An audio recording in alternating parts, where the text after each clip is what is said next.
xilligii dhiigga ee dagaaladii sokeeyey waa xilli hadda laga joogo 2500 oo sano wadartu. waxaa jiray hogaamiye u dhashay waddanka Shiinaha oo lagu magacaabay Sun Tzu. Sun Tzu wuxuu ahaa jenaraal ka tirsan waddanka Shiinaha, isla markaana wuxuu ahaa hogaamiyihii dhanka ciidamada boqortooyada Chai oo maanta loo yaqaano waddanka Shiinaha. Sun Tzu wuxuu ahaa qabiir ku xeel dheer aqoonta iyo dagaalada iyo khiyaanooyinka la xiriira dagaalada.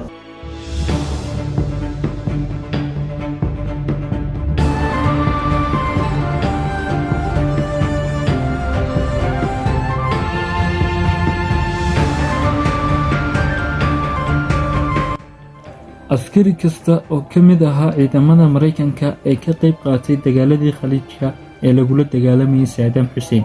buuggan ayaa mid walba boorsada ugu jiray maadaama uu mahuraan u ahaa xeeladaha dagaalka iyo loolanka nololeedba.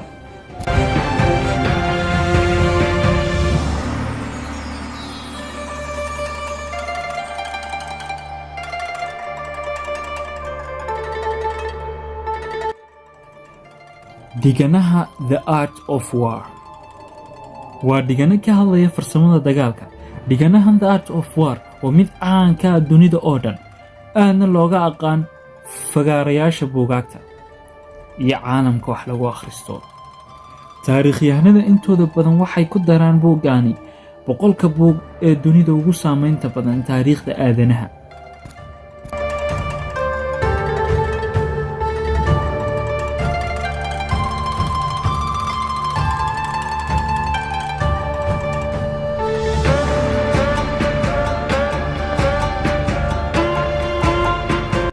The Art of War wuxuu ka kooban yahay 13 cutub.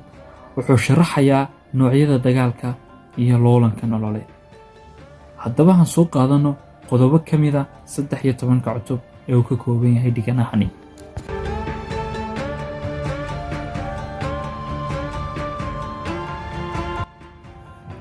qodobka koowaad, marnaba dagaal ha ku degdegin. Sun Tzu wuxuu leeyahay hanka dagaal waxay dowladda u tahay aasaasi muhiim u ah, iyada oo saa ay tahay marnaba dagaal ha ku degdeg. sababta oo ah dagaal wiil baa ku dhintay, wiil kuma dhasho.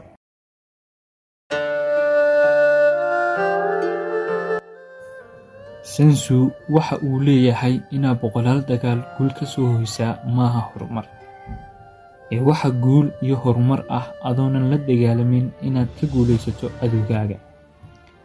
dagaal in lagu degdegaa maaha wax aad u muhiim u ah. xaalad waliba oo jirta, dagaalka waxa uu u baahan yahay kharash badan.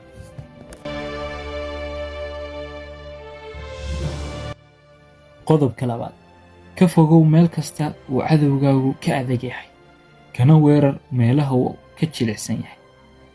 Sun Tzu waxa uu leeyahay ka fogow meelaha uu cadowgaagu ka adag yahay si uuna kaaga guulaysan, kana weerar meelaha uu cadowgaagu ka jilicsan yahay si aad uga guulaysato adiga oo xeelada dagaalka isticmaalaya.